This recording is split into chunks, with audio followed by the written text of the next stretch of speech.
You are experiencing the Knuckleheads of Liberty podcast. It is November 25th, 2025, and welcome to the Knuckleheads of Liberty, where we are bringing you the people and organizations fighting for liberty around the country and in your neighborhood, and also bringing to you stories of the day from a liberty perspective.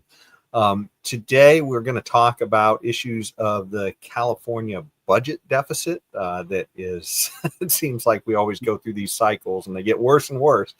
And some other failings of California government that have kind of contributed to that budget crisis.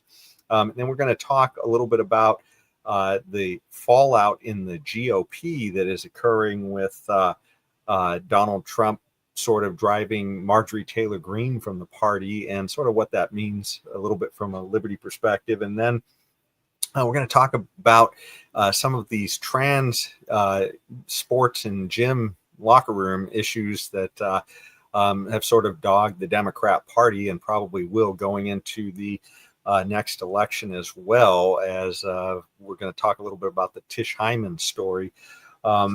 And then finally, we're going to talk a little bit about some otherworldly reporting from Tucker Carlson, where he kind of seems to go off the deep end in a recent interview with Megyn Kelly, where he talks about some of his ideas of where nuclear power comes from and encounters with demons. And we're not just talking political demons, the bad guys we're always encountering out there. The actual demons. The metaphysical demons here. But before we get into any of that, let me introduce you to our panel today. It is Leon, the word Brathwaite, last word in Liberty. He is a retired engineer in the state of California. And I'll be your host tonight, and my name is Jason McPhee. So let's jump into our quote of the day. That's how we always start the show. Some kind of a liberty-related quote that kind of ties in some of the stories we're going to talk about. And since we're going to talk about California government and all of the budget trouble we're in, I thought it'd be interesting to pull up a quote from a past governor of California, and I think you'll all recognize him. It is Ronald Reagan, and I really liked this quote when I saw it because it hits the nail on the head of sort of what government is all about and why we get into so much trouble with it. So he said, government's view of the economy can be summed up in a few short phrases. If it moves, tax it. If it keeps moving, regulate it. And if it stops moving, subsidize it. And there, in a nutshell, you have the whole plan of why we keep getting into all the budget difficulties, why the deficits and debts just keep soaring, and we can never seem to deal with any of this stuff. What do you think about this quote from our former governor, Mr. Reagan? And also former president. Yes. God rest his soul. Well, this is socialism in a nutshell. You want to tax everything. You want to distribute wealth before you could create the wealth, and so you always end up running out of money. So other people's money. Other people's money. That's right.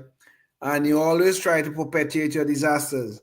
So, for instance, right now we are subsidizing solar and wind in energy, and what do we have? All of these grand utopian type plans about this clean, renewable energy that's going to save us and save the planet. It's all going down the tubes right now. Ivanpah just closed down. There's a whole story behind that we can talk about. Ivanpah being a solar plant, yes, on the border with Nevada. Yes, there's a whole story behind that, which I was personally involved with. It is just unbelievable that this is how government functions. They try to tax, they try to regulate, and they try to subsidize. And all of those things are bad for the economy in the long run. But here in California, we never learn any lessons.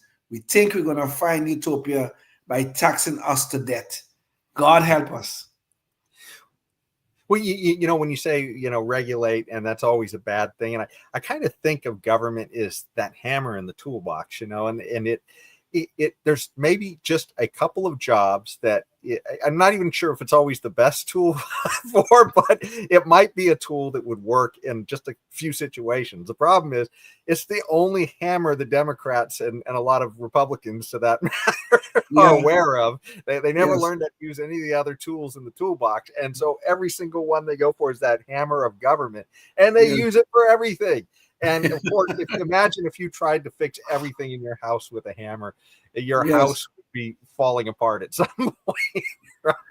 Well, you see, this is the mentality of the Democrats and even some Republicans. You know, they come up with these programs, but it's always one size fit all. So you have some bureaucrats sitting in Sacramento, in our case, or in Washington, D.C. for the nation, and they come up with these grand schemes. But within those grand schemes, it's always one size fit all. You know, you have like one pair of shoe, and the size is size 9, and everybody have to be a size 9. Okay, you don't care if you're smaller than a size 9 or if you're bigger than a size 9. It does not matter. One size have to fit all. And then these people sit down and wonder why in the hell we have problems. Because you're always doing the same thing over and over again and expecting a different result. You tax, regulate, subsidize. That is their game plan. And what you're going to expect? At the end, you're going to get the same headache over and over again. It's the definition of insanity. And that's what it is. We have insane people ruling us and governing us. God help us. Well, and you talk about that size 9 shoe, and then you try and fit a trans woman's foot into that size 9 shoe, and it ain't going to fit quite as well.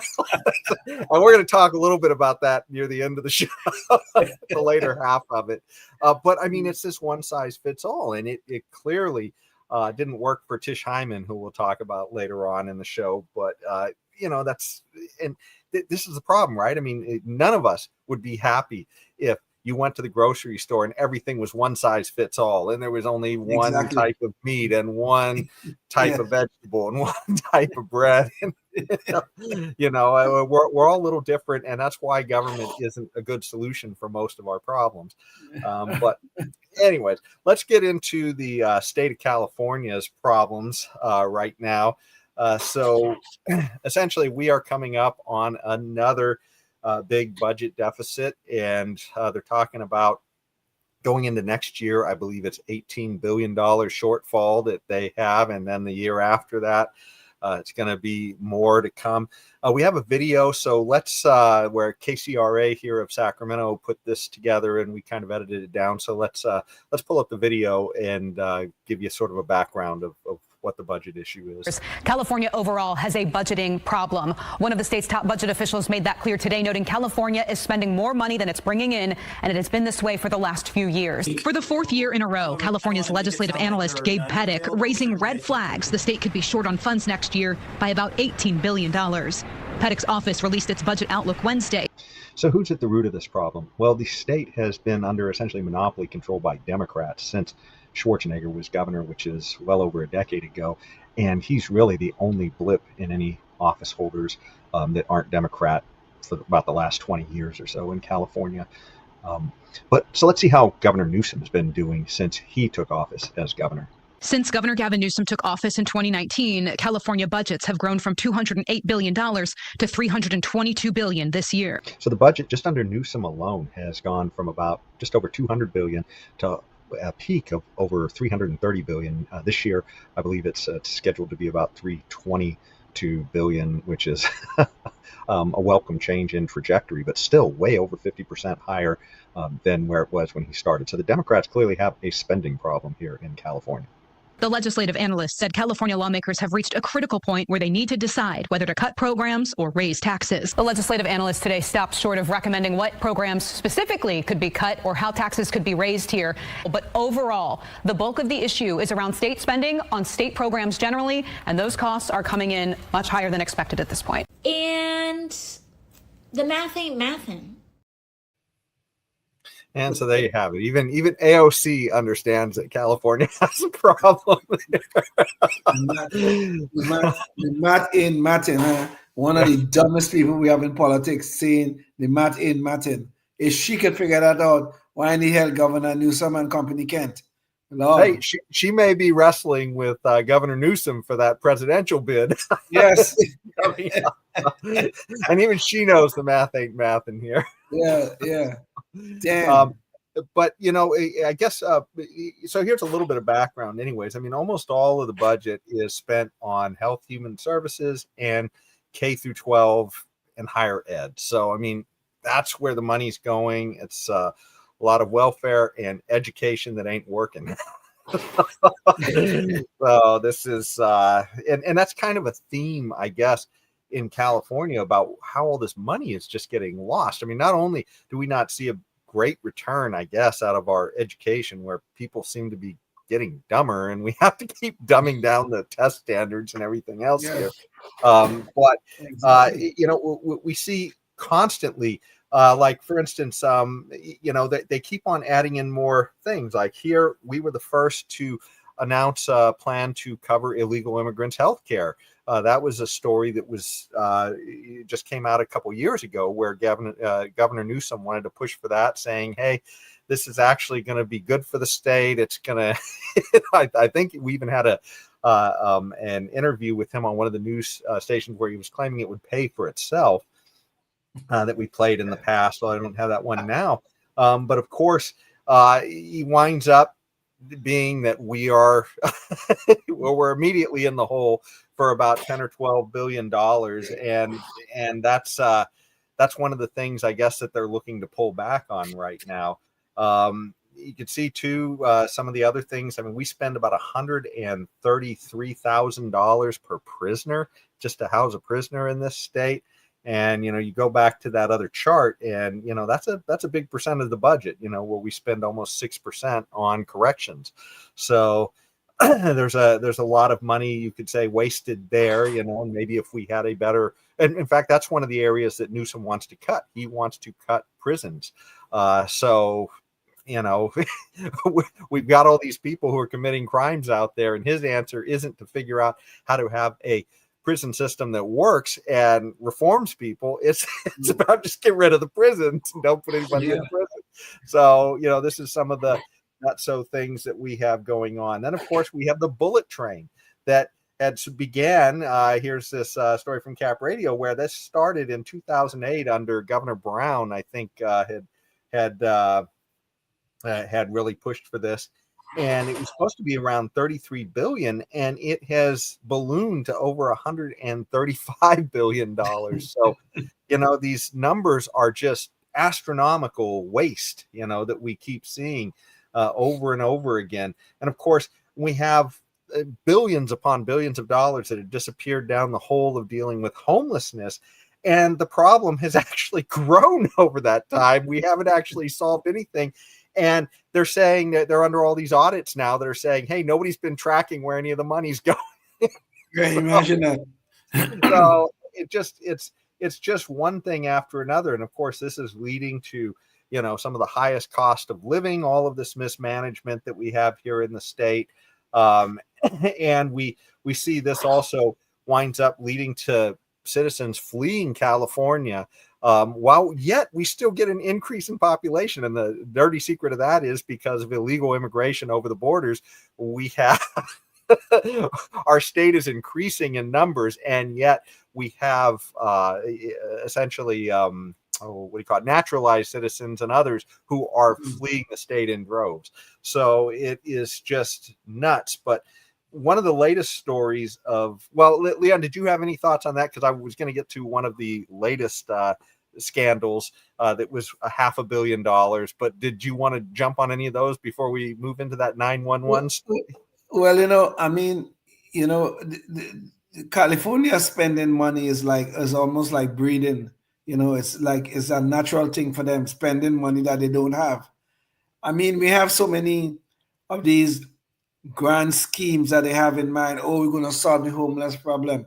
Oh, we're going to give healthcare insurance to illegal migrants.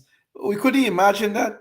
We are struggling here in the state to pay our bills, to live comfortably. With all these sort of things, affordability is out of reach for many of our citizens. And all these politicians could think about is, well, we need some more votes, more voters here. So we got to give them some reason to come here. We got to pay for their health care. We got to put them in our schools with our children and all these sort of things. And these are people who break the law by walking across the border. And every day they're here, they're breaking the law. And we want to subsidize their existence here, subsidize their law breaking. And money is just been disappearing down the hole. We're trying to get this utopian place of clean, renewable energy. Money is disappearing down the hole. And these things are just total waste. And it gets back to the quote. We tax it, we regulate it, or we subsidize it. And it never works, but we keep on doing it over and over again. When I can think of two other things right off the top of my head too. The 200 million we just spent for this ballot measure, so that Democrats, Right. Prop 50, so that Democrats could force a redistricting in the middle of, I guess, by the legislator doing it, not the not an independent panel. Yeah, exactly. Which is what it was supposed to be done by, Right. based upon the laws that were in place. So that's one. And then, of course, we've got this other crazy thing, and I don't know how much money was being spent on that, but just one thing after another, where they're essentially telling people, hey, you need an abortion, come here, we'll pay for you to get it here. And you need a trans, if you're a kid who needs to escape here for your, gender care, your gender affirming care. Yeah, gender affirming care, escape to California. It's just nuts. It's one thing after another that is just ways to spend money that really government doesn't have any business in. I mean, this is all stuff that should be handled by, privately. The idea of your health care shouldn't be a government thing. That should be a you thing. It certainly was, 100 years ago. Now it's much more of a, how can we get government to pay for this? And this is the problem, right? We keep on shoving more and more stuff on government to the point where we don't even know what the hell government is doing, and the money's being stolen right and left. So it's, the only solution really is to pull it down. But if you think this is an emergency, don't call 911 in California to deal with it, because it may not work. And that's the next story we had to tell you about, where the government has figured out how to lose $500 million on a new 911 system. For a year now, deployment of California's next generation 911 system has been on hold after we exposed some of those issues. The California Office of Emergency Services announced a new plan today to get next gen back on track. So the original plan consisted of breaking up the state into 4 regions and building separate 911 systems that would interconnect. State officials first projected those regions would be online by 2021. Right now, though, only 23 of the state's roughly 450 dispatchers, so some 5%, are taking calls over this new network. The system was supposed to be working by 2021, and yet only 5% of the districts are actually using the system. So once again, it appears, as with every government project, it is over budget and way delayed. So let's see what the current problems are with this system.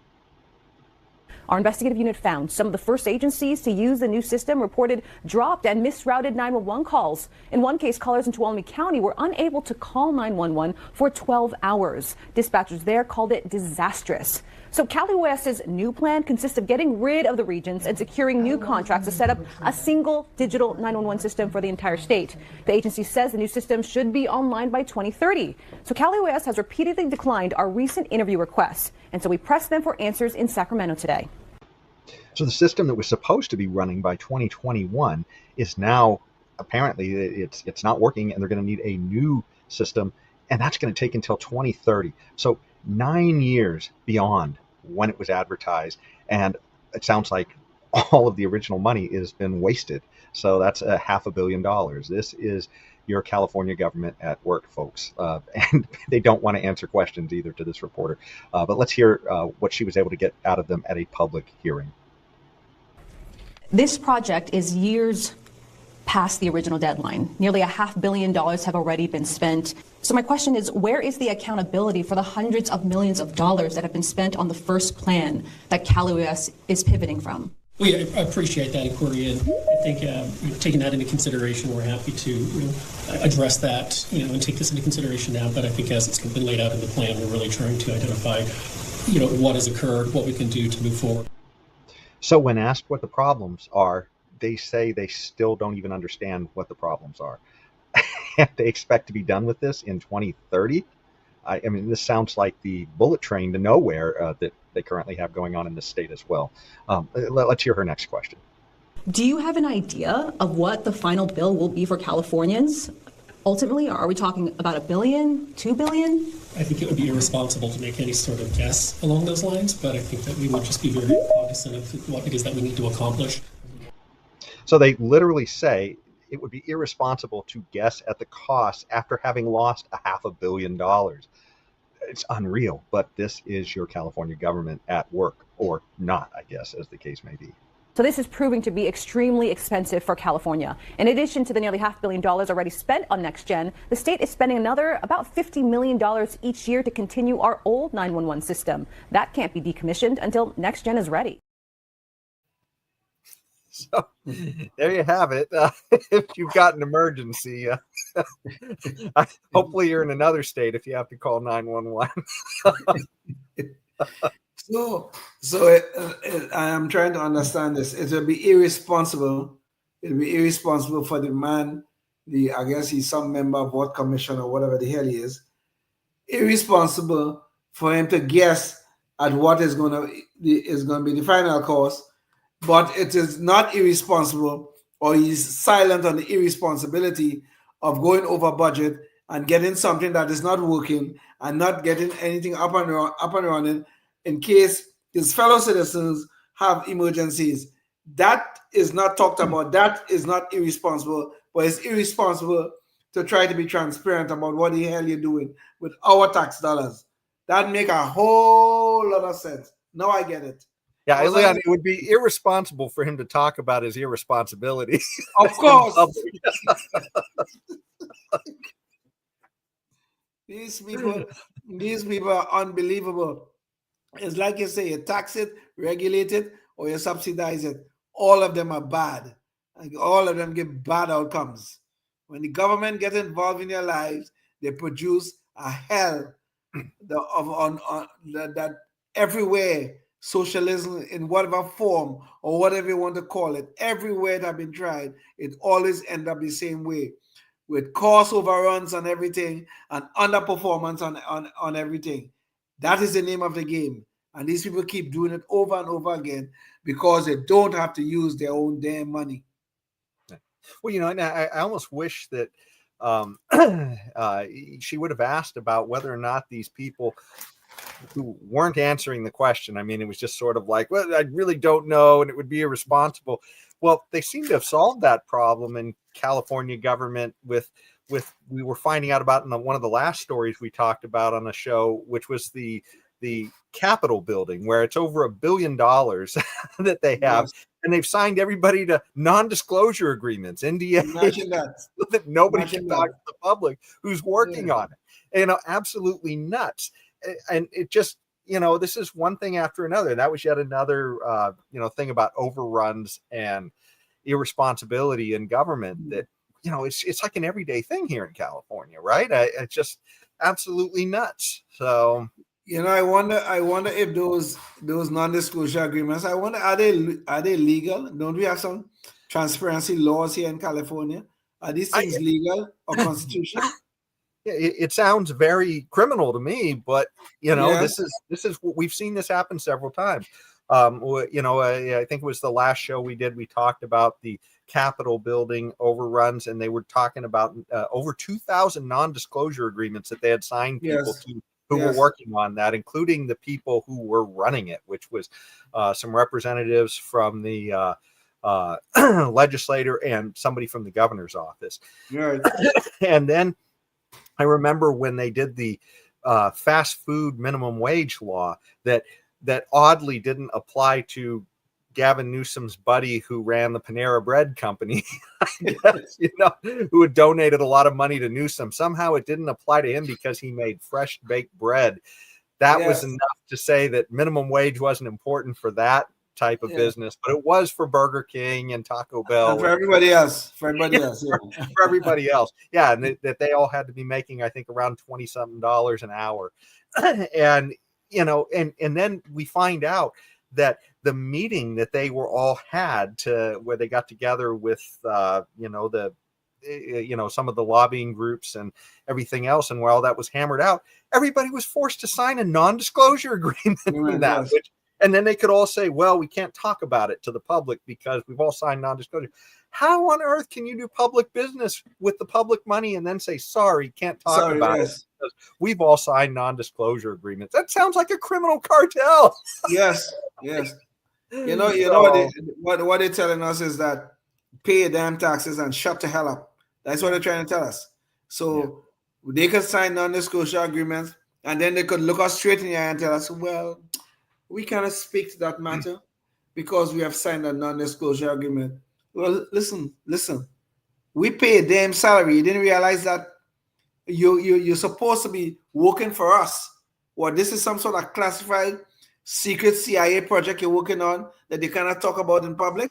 Or is it just a run-of-the-mill project that you're doing and you're doing a disastrous job at it, and you're trying to cover up your behind by signing a non-disclosure agreement? I'll bet you those things are not legal. They cannot be legal. How could they be?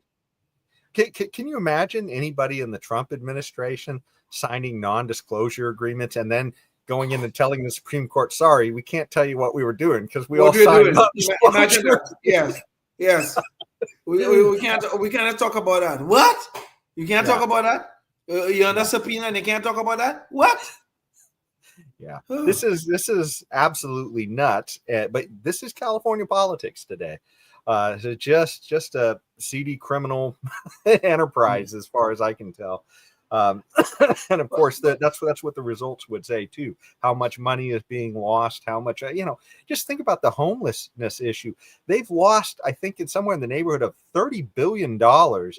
And it's like, and nobody seems to know. There was no tracking, no auditing, and everybody's asking, where did it go? And it's absolutely nuts. But there's a major problem here, Jason. I mean, you could laugh at these things and you could joke about these things, but it does speak to the problem, a very big problem, which is the complacency of our fellow citizens. Is that these people have been doing these disastrous things, taxing, regulating, subsidizing, and then going into budget deficits, what has been happening more frequently now. But they've been doing this for years. But our fellow citizens are so complacent, nobody seems to care. Or I tell you what, if you care, you're going to have to catch the rest of our show at knuckleheadsofliberty.com, because that's all the time we have on public access if you're watching us from there. So check us out at knuckleheadsofliberty.com to catch the rest of the show. So, Leon, go ahead with yes. with all the caring and sharing here. Exactly. What's going on in California? Nobody seems to care about where our tax dollars. These are our hard-earned money that we have to pay in taxes to the government. And these people are putting this money into every crap old project that they can think about, especially this in the environmental madness that is going on right now. Complacency is going to destroy our great land because the politicians are doing whatever the hell they want and seem to be getting away with it. And we're not doing anything to replace them. The Democrats have been running the state for the last 20, 25 years. I think we only had one Republican governor in the last 25 years. That was Arnold Schwarzenegger. He wasn't much of a Republican anyway. He was just acting like a Republican. Acting like a Republican. Yeah, that's right. That's right. He was just continuing his profession, which was acting, and he was here acting as a Republican. But the Democrats been running the state, and it seems like they're just running it into the ground. Like everything they touch is like the anti-Midas. Instead of it turning into gold, it turns into brown crap. And And we can't seem to get out of this cycle. We keep putting these same people back in power, and they're giving us the same damn nonsense over and over again. And these are our dollars being spent, and our taxpayers, the voters are so complacent. They're allowing these people to get away with this madness. Well, yeah, it is frustrating, but I tell you, maybe part of the reason that we can't somehow get things done is because the other major party has a lot of problems of its own. They can't ever seem to get on track. Not that I think that, the Republicans would necessarily solve all of our problems, even if they did. I mean, we've really got to get more liberty-oriented people in there in order to really fix a lot of these things. But that said, the Republicans are sort of having a meltdown of their own recently, where Donald Trump has driven one of his most ardent supporters, Marjorie Taylor Greene. She's resigned from Congress because of a recent conflict that she had with him. And let me see if I can find that story here. So, excuse me. So, she essentially was pushing hard on the Epstein files release, which is something that Trump had promised. Or, well, he had said in one interview he was going to do all. He wasn't campaigning hard on it, but a lot of other people who are in his administration were promising that this stuff was going to get out on Epstein once they got in control, and the train on that just sort of all derailed once they came into power. So let's watch a quick video on what's going on with this issue and why it's so distasteful that he's treating Marjorie Taylor Greene this way when he doesn't seem to have that same disdain for people who are on even the other side of the aisle. A day after Republican Representative Marjorie Taylor Greene announced her plans to resign, President Trump took aim at the Georgia Congresswoman. I just disagreed with her philosophy. She started backing perhaps the worst Republican congressman in our history, this stupid person named Massey. And I said, go your own way. The president once again called Greene a traitor in a Saturday morning social media post. So before we get into Marjorie Taylor Greene, I think it's important to just establish, I guess, Donald Trump's frame of reference here. He cited Thomas Massey as the worst congressman in GOP history and a stupid person. Now, Thomas Massey is probably the brightest congressman we've ever had in Congress, certainly in our lifetime. He is the most pro-liberty and extremely intelligent on things like economics and technology. In fact, I believe he's even an MIT graduate and an engineer. And I mean, the guy is just phenomenal on the liberty movement. So to see Trump disparage Massey in that way should really kind of set the stage for what you think his judgment is on Marjorie Taylor Greene. Greene says she will step down in January.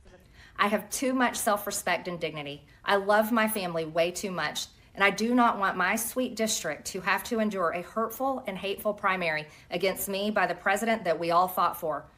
Greene had been a devoted Trump follower, but parted ways with the president in recent months as she pushed for the Justice Department to release the Jeffrey Epstein files. The Georgia Republican says she has faced threats after the president's sharp criticism last week. In a social media post on Saturday morning, Greene told her followers, "There are no leaders that will save this country, but you, the American people, can." Seeing Donald Trump, I guess, burn his relationship with, I guess, some of the better GOP Congress people.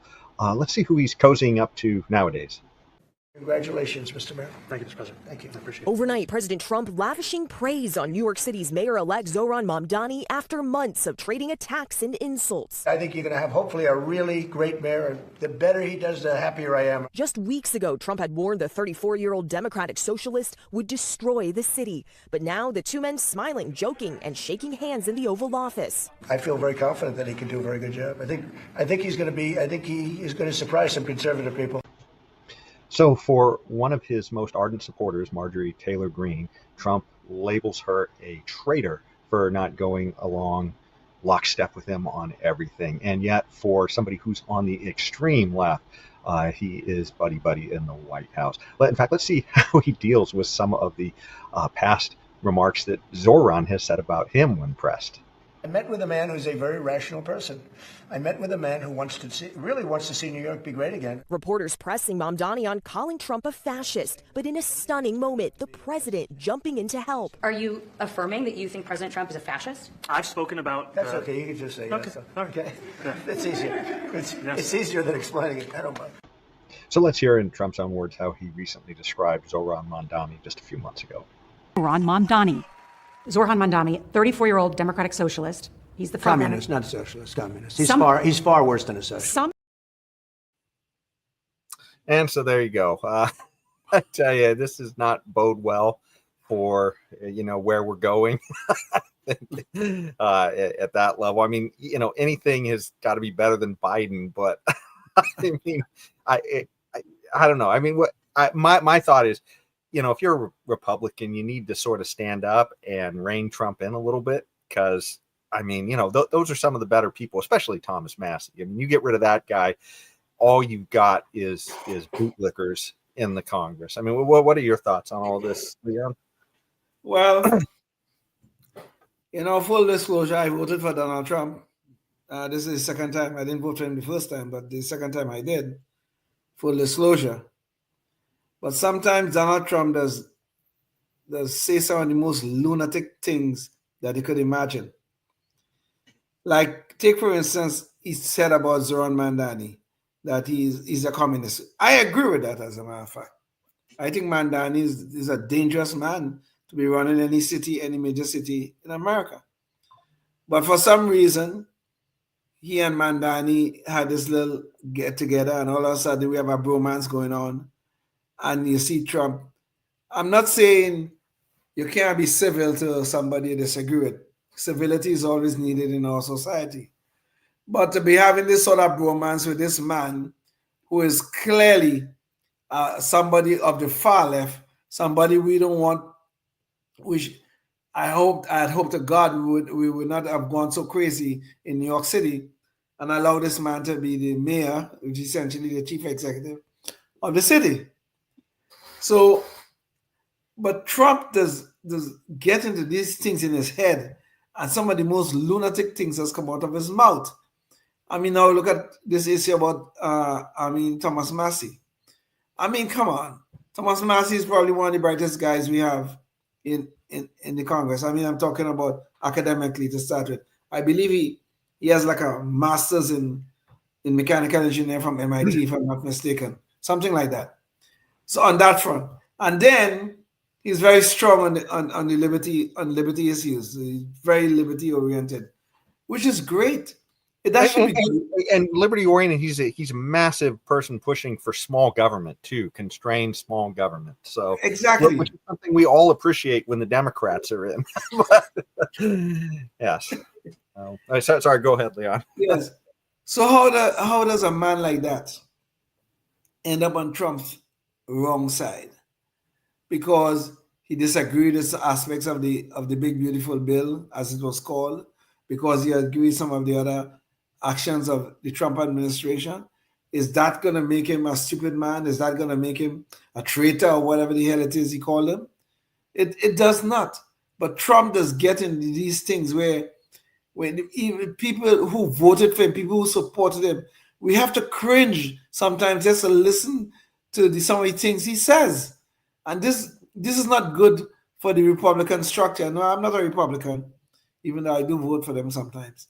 But it's not a good look for the brand when the leader of the party is making these lunatic statements that he cannot support by facts. Obviously, he cannot. But yet he keep on doing this sort of things. I mean, eventually this is going to have great wear and tear on people who support Donald Trump, because there's too many lunatic things come out of his mouth. Well, and this is what kills me, because if we are going to ever get to the dream of liberty in our time, where we have a small government that doesn't interfere much with us and allows us all to prosper, that's only going to happen if we adhere to principles, not if we all bow to a leader and worship him.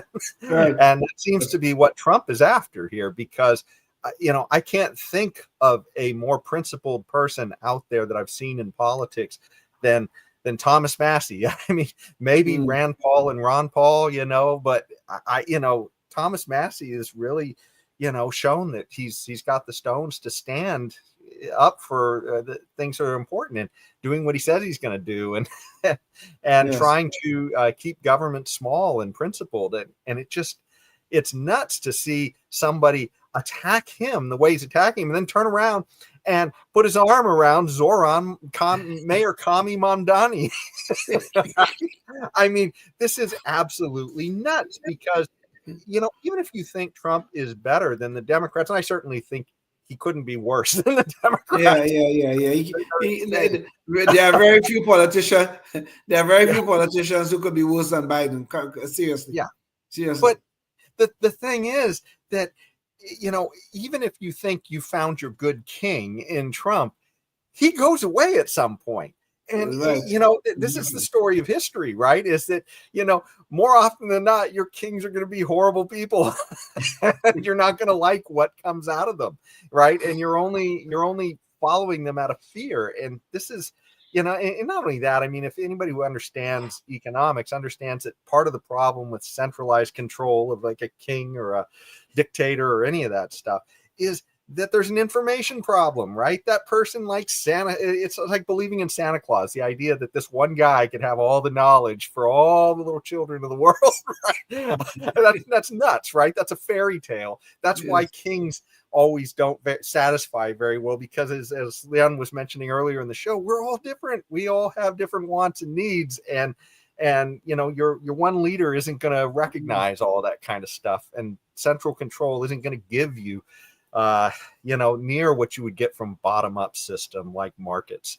So that's what we have so much more information going upward instead of just this little trickle down coming downwards. So but anyways, this is the failure of not sticking to principles, as you say, because we people on the right, the Republican Party is associated with the right.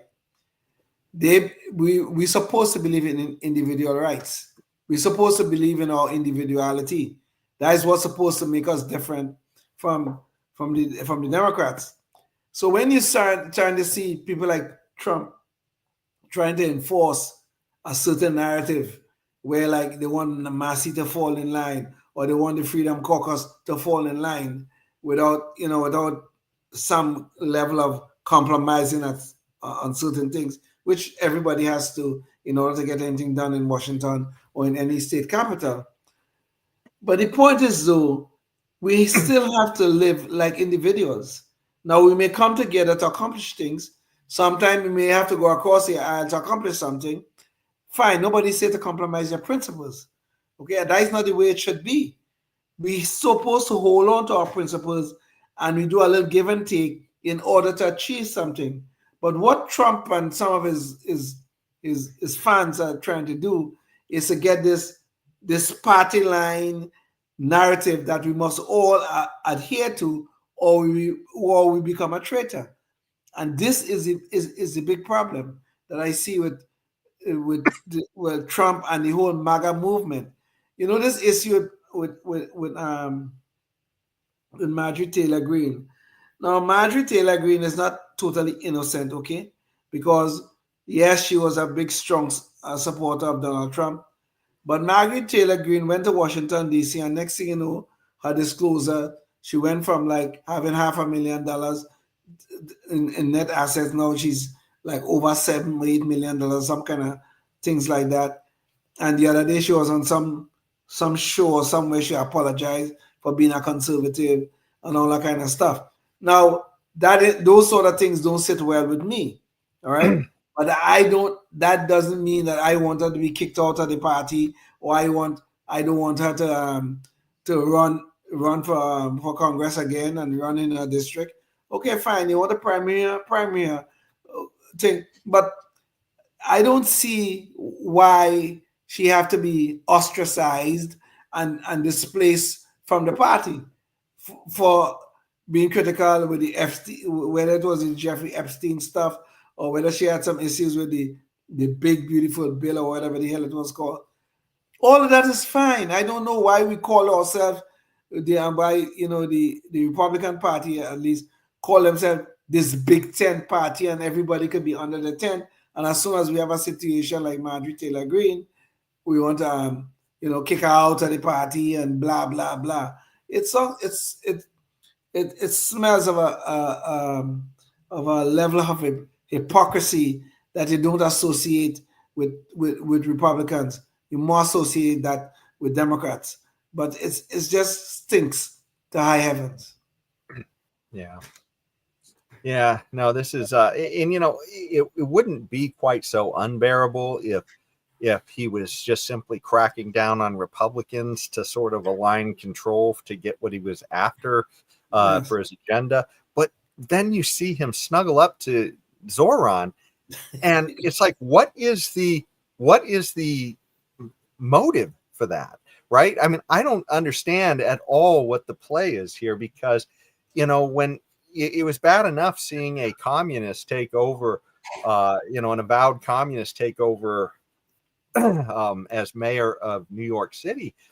But I think what anybody on the Liberty side is assuming is, okay, well, the way this is combated is we get to see how he performs. And of course, we know his solutions will be terrible. And therefore, that's the pitch, right? That's essentially how you get rid of these bad ideas, is by letting everybody to see how badly they play out, right? Sure. But then Yes. if the president is snuggling up next to him and saying, yeah, I'm sure everything's going to work out great. Does this also mean too, if Zoran asks him for something, he's going to give him something to help prop up his failure, the way Biden did with California and New York when Biden was in office and they were running short on funds? That's the last thing you want to do. You want to be able to show that these systems fail when they're tried. Yes, wherever they've been tried, they fail. Yeah. And so when, to me, that just is absolutely outlandish if Trump is going to help, by sending good money after bad into New York. And it begs the question, why?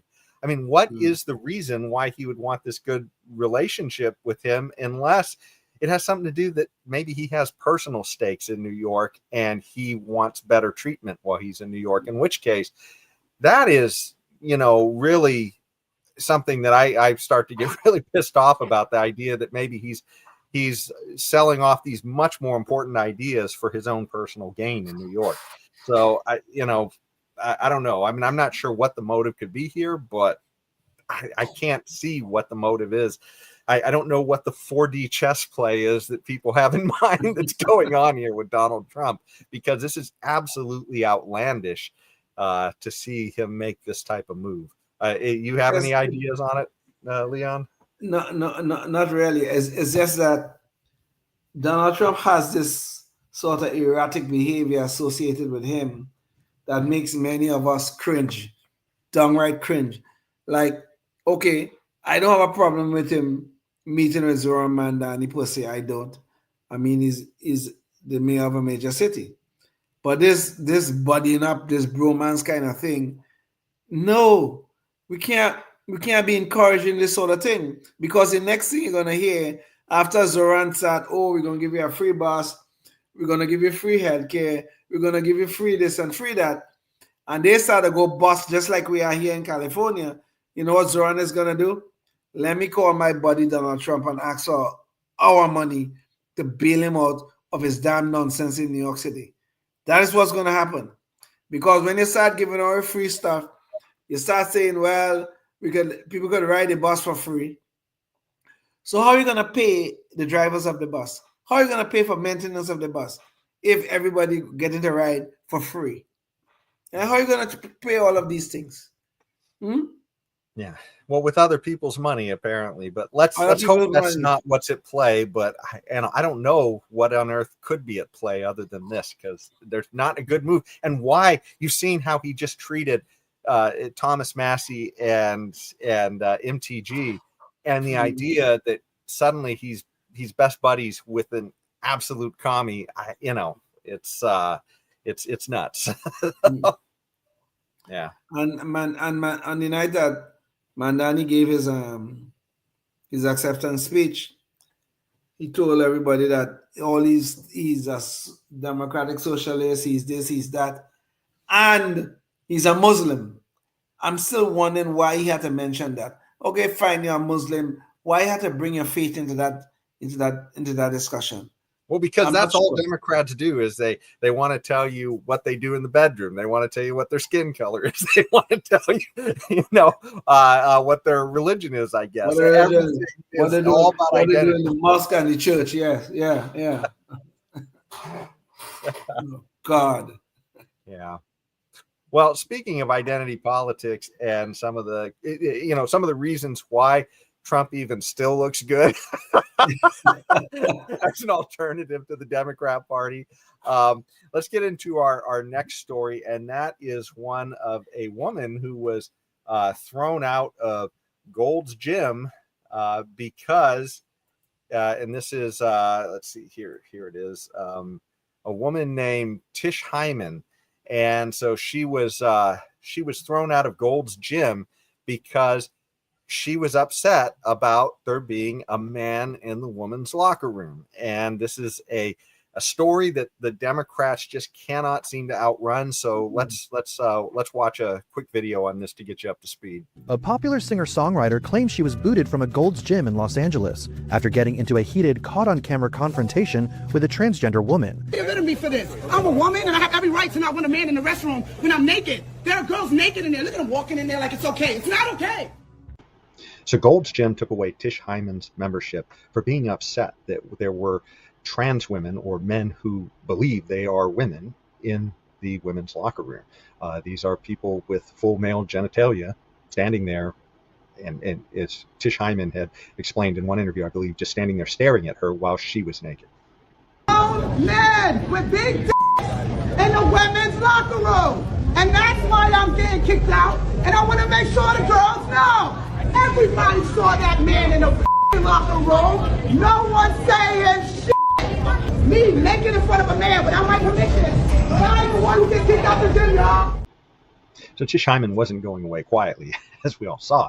But I guess the Democrats, to their chagrin, she's not finished. She is showing up at Democrat functions and expressing her concern over this because she identifies herself as a Democrat, or at least she did to this point. But as she found out when she confronted California Senator Scott Wiener, she found out, I guess, that they really don't see a difference between trans women and women like Tish. So she's not going to get any help from them. And this is what, here's the confrontation that she had at one of his functions. Senator Wiener, as the only black lesbian here, can I please ask you a question because I flew here to do that? Yeah. Okay. As a lesbian woman who was attacked in the women's locker room at Gold's Gym this week by a self-identifying trans woman with a documented history of domestic violence, I'm deeply concerned about women's safety in female-only spaces. What would you say to women who are seeking assurance that their safety will be protected from men who, by California law, can self-ID as women in women-only spaces, sir? Please tell me. So let's hear Scott Wiener's response to Tish Hyman. Yeah, so we want, everyone to be safe, and we also know that, we have trans people, both men and women, who are men and women, and so, so if you're trans women are women. For Scott Wiener, trans women are women, and that's not going to sit well with Tish Hyman. Let's see her response. And I'm telling you now, millions of women across America are being harassed and sexually assaulted in locker rooms. I'm a lesbian black woman. I'm not transphobic. I'm not homophobic. And I want to support you. I have millions of people behind me watching this right now. And we want to know, are you going to protect women? Not trans women? Women. Trans women are different things. Women. Listen, we need to protect women's safety. I was assaulted. I was assaulted. No, they are not. They are men. I was assaulted by men. He broke his wife's jaw so bad she needed reconstructive surgery. I'm a lesbian. I'm not transphobic and I'm black. So if there's another black woman in here who wants to tell me how they feel, please join in. But all of you are not. And I don't know who you are or what you are, but I'm a lesbian. And I'm telling you right now, men are harassing women in the locker rooms. So Democrats are not going to outrun this issue. This is a 80-20 issue that Donald Trump has been able to take advantage of. And it is just shows the disconnect that I think the Democrat Party comes to have with reality on this issue. And the the answer is just untenable. I mean, thinking that women should be able to, or that women should have to compete with men in women's sports and should have to have men in women's locker rooms. I mean, this is just nuts. And Tish isn't having any of it. And but you could see from that audience, I mean, how many of them they're all screaming, "Trans women are women, trans women are women." I mean, it's a cult. Trans women are also brutalized in this country. So women and cisgender women are brutalized in this country, and we have to protect the safety of all women. We have to protect women. We cannot be raped in the bathrooms by men that want to say they're women. They're not women. They're not women. I'm leaving. It's okay, but I'm not going to take it. I am leaving because you know what? You guys are not protecting women. You do. And so there you have it. Yeah, it's just nuts. And of course the guy that was the trans woman in the bathroom initially too, he also has a history of domestic violence as well. Yes. As a man. As a man. Yeah. So it's hard to make this stuff up. Yeah, Leon, what are your thoughts on this? Certainly looks like a hard one for the Democrats to get themselves out of. I hope they hang themselves with this issue, if you want the honest truth. I really do. Okay. I feel great sympathy for mostly men, I guess, who struggle with this issue of gender dysphoria. And I would like them to be treated with compassion and they could get the psychological help that they do need to get over this issue. But what we have with this transgender nonsense is men saying that they are women, and we must accept it. Regardless of what they say, we must accept it. When everyone knows, anybody with half of a brain knows, there's no amount of drugs, there are no amount of surgeries that could change your chromosomal structure. If you are born XX, you will die XX. If you are born XY, you will die XY. It does not matter. You cannot change it. And this is the delusion that they want us to accept. That there's somehow or the other, you could cut off your breast and cut off your other your genital part, and suddenly you can become a woman. It's impossible. There are no amount of drugs can do this.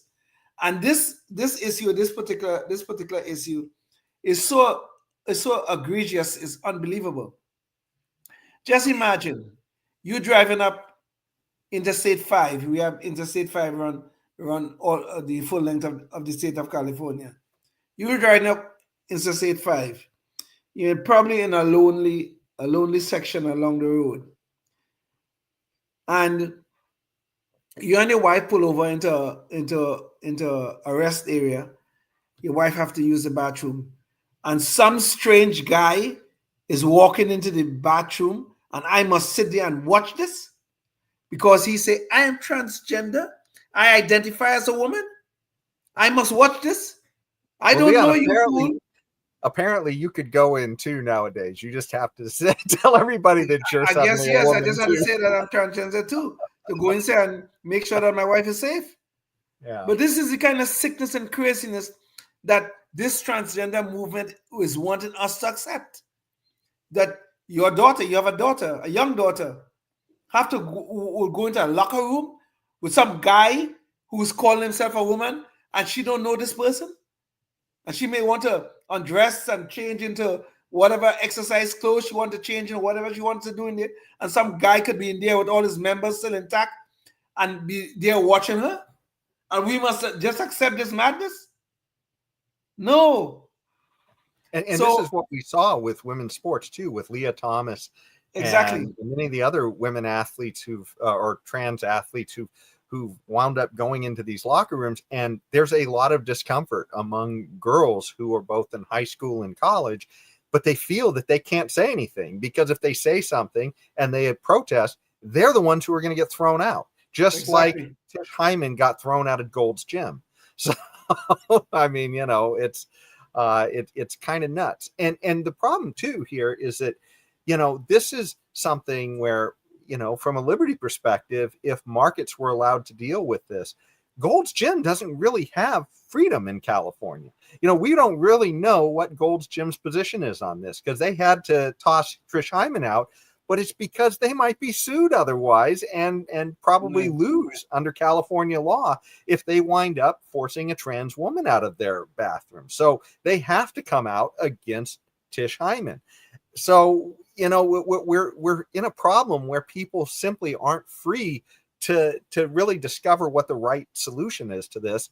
What I suspect it would be that would be an extreme niche, that you have facilities that are going to allow for, saying both men and women can use this bathroom together or locker room, or that we're going to have a sports venue, for men and women to beat the hell out of.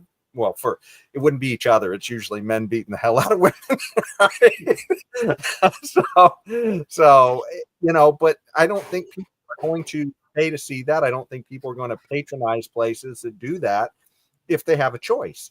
And that's the way you want it to be dealt with, not the heavy-handed government, because sometimes the heavy-handed government goes crazy anyways and makes the wrong decision, which is what's happening to Gold's Gym here, I think. So, better just to let liberty take over. And, you're probably going to get a few places that think this is all great experiment, but, they'll have to deal with that in the marketplace. And I think the majority of people this is, like I said, an 80-20 issue, right? If it's an 80-20 issue, 80% of places at least are going to say, hey, we're segregating the bathrooms between men and women. So, yeah. Well, I would prefer clearly a market solution to this problem. But I don't know, we all through human history, we have accepted that there's a degree of rational segregation that must occur between men and women. Men are taller, stronger, and faster than women. And history, going back in history, 3,000, 4,000, 10,000 years of history have shown us these differences exist, and they are real. Men are faster, taller, and stronger. And we have to recognize that. But what is happening now, they're saying, oh, poor Johnny, who just became Jane, we have to make her comfortable so she could use the female bathroom. But so Johnny who became Jane is not very comfortable in the female bathroom, but we don't have to worry about the comfort of the woman, the real woman, who are using the same bathroom. We don't have to worry about that. We just have to worry about this man who pretended to be a woman. And you brought up this Leah Thomas case. The Leah Thomas case is one of the most disgusting cases I could think about this very same thing. Leah Thomas he was Will Thomas. Okay? He was Will Thomas. He was ranked, I believe, 462 in NCAA male swimmers. 400 and something. And you know what? Will Thomas became Leah Thomas, and all of a sudden, he or she or whatever the hell he is the number one NCAA female, quote unquote, female swimmer. How did that happen? Just because he could get up one morning and identify as a woman, he could probably make the testosterone levels that are required, and all of a sudden, he or she is a number one swimmer, the number one swimmer. All they had to do was to change your quote unquote sexual identity or whatever the hell it is, your gender identity, and that's how you become number one. So I wonder now, what are the limits of this self-identification? Now, I mean, you can think about all sorts of scenarios here. So supposing I got up tomorrow morning and I say to myself, well, I feel like Bill Gates' son. So here I am. this 65, 69-year-old black man who is probably old or just as old as Bill Gates, and I think I'm entitled to some of his wealth because I identify as his son. Should society accept this? Nobody should point out to me how crazy it is for me to be claiming to be Bill Gates' son? Just because I feel that way, I get up this in the morning and I just feel like Bill Gates' son, and I feel like I'm entitled to part of his wealth. Nobody should point out how crazy that is. Oh, Leon should feel comfortable. We should just make Leon comfortable. We don't have to worry about the fact that Bill Gates would be very uncomfortable having to lose his wealth to somebody he don't even know. But, his discomfort is a minor issue, but my comfort have to be taken care of. What insanity are we encouraging here? Because if we could allow self-identification where gender is concerned, why can't we allow it in other areas too? Why? Yeah, I see no rational reason why we should stop at just gender identity. Yeah, I identify as a doctor. I'm going to hang a shingle out there. There you go. And if I happen to botch your heart surgery, don't criticize me, because that might cause me to be offended or hurt. Offended, you'll be very uncomfortable. The discomfort of the patient you killed and his family, that is a minor issue. Your comfort becomes most important. You have identified as a heart surgeon, and you butchered this guy and he ended up dying. No. We cannot criticize you. Come on now, Jason. We cannot do that. Your comfort is the most important thing now. That's what is important. This is what I find disturbing about the Democrats' argument on this subject too. When you look at women in sports, what you hear a lot of them fall back to this dishonest argument is, well, it's only a handful of cases. And they taught, and even that is kind of debunked in the sense when you look at the UN did that study that we showed in the previous show, where there had been like over 900 medals that had been taken from women by trans athletes. But even forget that argument itself. If you're talking about how you're making people feel, how discomforted you're making people feel, well, if one trans athlete is making 20 girls feel uncomfortable in the locker room, right? Mm-hmm.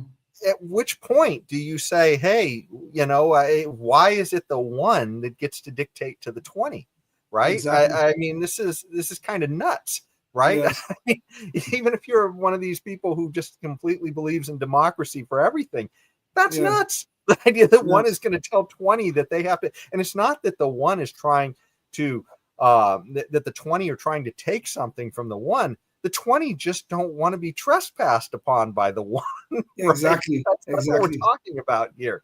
And so this is really, and beyond that too, I mean, there is the issue as well. When you talk about small number of athletes, anybody who understands sports understand if one athlete is much better than the others, which a lot of these trans athletes tend to be because they have an advantage, right? Then that athlete impacts hundreds of others, right? It's like Michael Jordan's just one man. He dominated NBA basketball for all the men who were playing there were impacted by Michael Jordan's success. What's the same thing as somebody like Leah Thomas? How many hundreds of women didn't get their opportunity to stand on that podium because Leah Thomas took it from them? Leah Thomas, it kept them from competing for that opportunity to be the best because she was just massively, had a massive advantage that, and there's just certain narcissism about this too. I mean, I think a lot of us are sympathetic, like you said, with somebody with gender dysphoria, but the idea that we're sympathetic then means that you somehow get special privileges over everybody else. That's nuts. That's extremely narcissistic to think that you're just going to walk in and tell everybody else, hey, you know what? Screw all your dreams. I have a dream.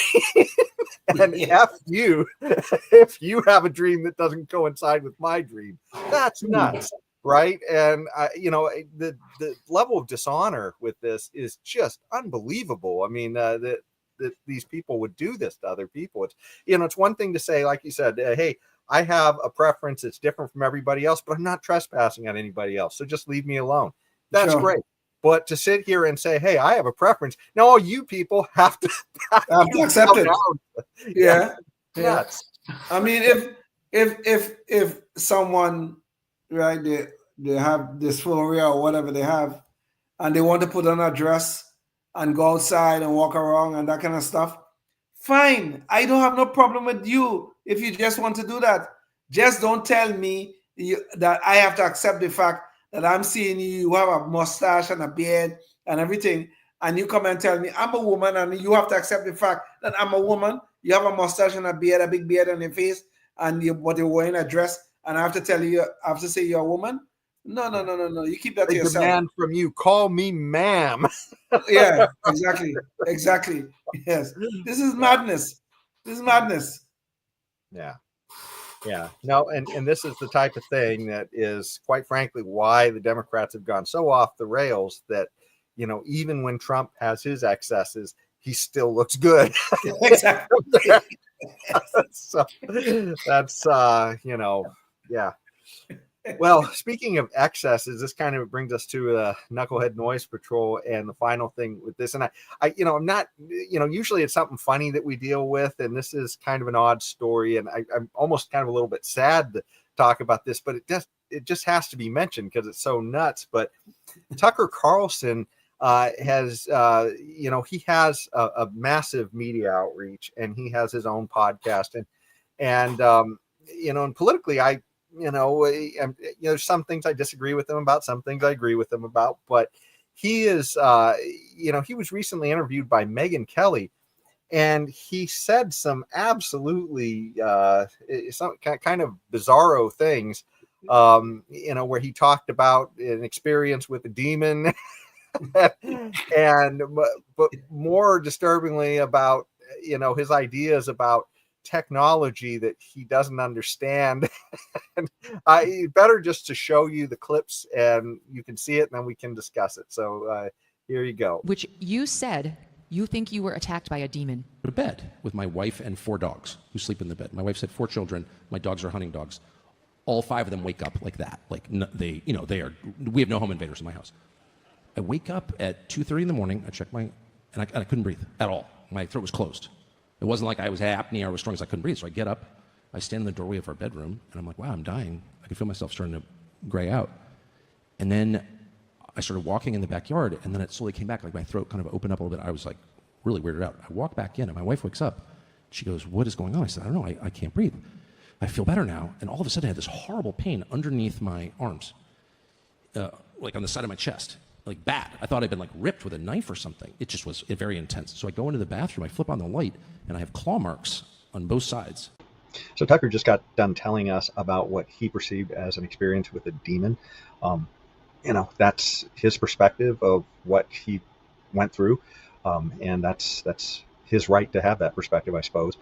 But he winds up pulling this into other areas of his life, which he starts talking about, I guess, UFOs, and he even goes into speculating that nuclear technology is somehow the result of some higher power or something, which this starts to get a little bit disturbing, I guess, the idea that I guess we're blending this in when there's a clear path of scientific discovery that we have on science, right? The whole story is literally one of collecting objective facts. And the idea that he goes all the way to the supernatural to explain nuclear, you're going to see it here. Let's just jump to the clip. Consistent with what we know about spiritual forces, which is always a deal. Bow down before me and all of this will be yours. I mean, it's kind of the core story in the New Testament, and it's the template for our own lives. And there is a lot of informed speculation that the U.S. government has participated in this, and that defense technology, in particular nuclear technology, is the product of that. And I don't know if that's true. I will say one extremely interesting thing that no one seems to know is that it's not exactly clear where nuclear technology came from. But who would we be cutting a deal with in this scenario? So that's why I don't speculate about it, because I don't know the answer. Obviously, what we're seeing, these phenomena are spiritual phenomena. No, it's not at all clear where nuclear nuclear technology came from. Good Lord. There's a whole path of the periodic table and discovery of the elements. all that. Einstein theories and all that kind of stuff in developing the atomic bomb, which of course we used it in Nagasaki and Hiroshima. All of those things, we have that all properly well documented. And Tucker don't know this apparently. I think Tucker left one thing out of that interview with Megyn Kelly. The one thing he left out is that he had a little bit too much to drink that night. I really think so. And that's how he came to all these idiotic theories. God help us. And by the way, that was just an excerpt. In order to make it small, we only used about a minute of it total, I think, in pieces. And that was at least 15 minutes of interview. So he goes quite deep down the rabbit hole. we just took a few of the highlights, but I mean, this is it was more like a crap hole rather than a rabbit hole. But go ahead. But this is one of the disturbing things is that for somebody who has such media reach and the idea that things that I guess are I mean, we're not talking about things that we really don't understand. These are things that people can work in a laboratory on because we can predict them. Right? Yes. I mean, we're not making up diseases here. We're not, this is there's no cloak and dagger here. This is all available information. And this is madness. Yeah. It reminds me, there was I used to watch Politically Incorrect when it was on with Bill Maher. I think that was his old show. And he had Penn Jillette on, and Penn Jillette's quite the libertarian. So I've always enjoyed hearing him talk when he's on something. And Bill Maher is trying to explain to him how he knows ghosts exist. And so he tells Penn and the millions of people watching too on the show about how one night he got done playing pool and all the balls were in one place on the table. And when he woke up the next day, the balls were in different spots on the table.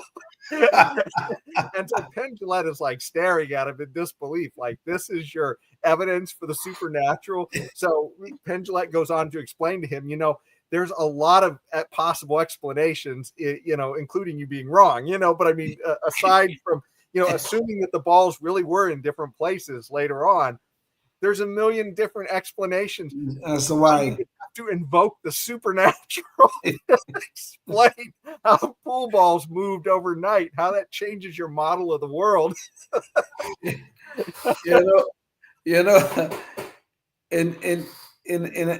a small defense of Tucker Carlson's bizarre experience and Bill Maher's somewhat odd experience. In my life, I've had two experiences that I cannot naturally explain. It has happened to me, so I don't want to totally dismiss, what Bill Maher and even what Tucker said. It sounds quite bizarre. Where Tucker is, I can't. Dismiss the nuclear part. Yes. Okay. Yeah, the nuclear make part. a deal with the devil for nuclear power. Yeah. Well, yeah. That one I could definitely dismiss that as total crap. But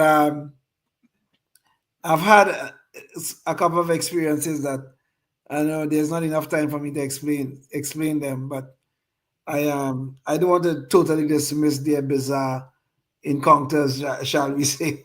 Stuff. I don't know. It feels it feels a bit I don't know, like you when you describe things that cannot be explained in the natural world, you feel like you're going mad or you're kind of nuts. when you see things like this happen, like just this February 1st of this year, I had a little experience, and that I'm not sure how I explain it, but it's it leaves you wondering about what is beyond the natural world, to be honest, quite frankly. So we don't have time for all of this, but maybe one day you'll give me a beer and I'll tell you all about Yeah, it just is something for the audience. So in general, I mean, if there's something that I guess you're not sure of, a lot of times it's most efficient just to apply what they call Occam's razor, which means if there's multiple explanations, it doesn't mean for sure it's the simplest, but oftentimes the simplest is going to be correct more often than not. And that's usually like for instance, if I got from say Sacramento to Los Angeles, I mean, and I took a plane, is it possible that the plane went to China first and then came to Los Angeles? It's possible, but most probably I took the plane and it had a much more direct route from Sacramento to Los Angeles, and it didn't go, halfway around the world before it came back to. So I mean, but there might be a situation where that could have happened, but if you were a betting man, probably 999 times out of 1,000, it's going to be that I took the more direct, without knowing any other information, right? So yeah. Well, what if I told you in 3 minutes of an experience that happened to me a very long time ago in 1977? If I take 3 minutes and tell you about it, would that be too much? Was this drug-induced experience? I swear to you, there's no alcohol involved and there are no drugs involved. I swear that to you. Go for it. Okay, I'll try to make it in 3 or 4 minutes. See if you can top Tucker. Let's see if I can top Tucker. Yes. So I was a freshman at the University of Oklahoma. I have a very good friend. I wouldn't call his name, but very good friend who was with me when this experience occurred. So I had an exam, a late evening exam. It was like 7 o'clock in the night. And by the time it was done, it was about 8 or 9 o'clock it was done. So I went to the friend's house, his friend's apartment, not apartment, he was living in a dorm. And we decided that we needed to go get something to eat. So we decided to go downtown, well, kind of in the downtown area, but you have to walk off campus to go do that. But neither one had a car. Neither one of us had a car at the time. So we decided to walk. But the part of the area that we have to walk is a very dark place, okay? It's dark. Very little light in that area. There's some residential houses there. So we were walking down this street. Now listen to this, okay? Listen to this. We're walking down this street. And on the other side of the street, there's something that appears to be a woman dressed in clothing that looks like she was from the Civil War era, okay? It looks kind of white. It's dark, but it looks kind of white. There was no alcohol involved in this, so I'm telling you what I think my plain eyes saw. And no drugs. I never have done drugs in my life. But anyway, the strange thing that happened here. This isn't like a San Francisco appears to be a woman, right? Yeah. Whatever. It looked like a woman, okay?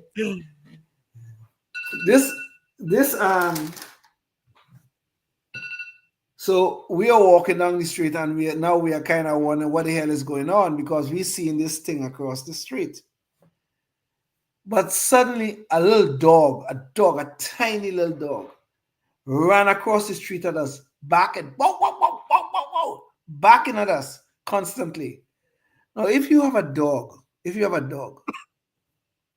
and it got away from you and ran across the street barking at strangers, what would you do? What would you do?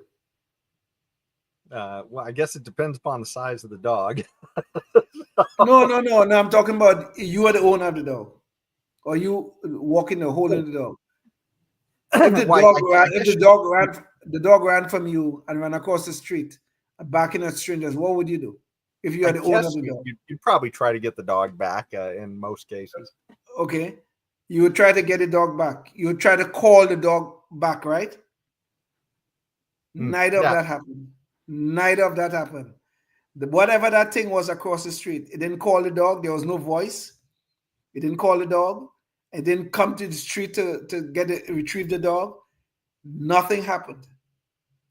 The dog, after a while, just stopped and ran back to this thing. The next thing that happened now is this thing just disappeared into the fence, right next to where it was standing. It just disappeared. The next day, I went back to that location in the daylight now to see where it could have gone, and there's nowhere.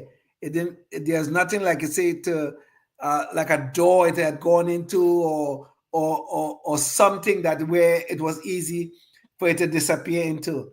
There was nothing there at all. It's like it just disappeared into the fence, and it was a chain link fence actually.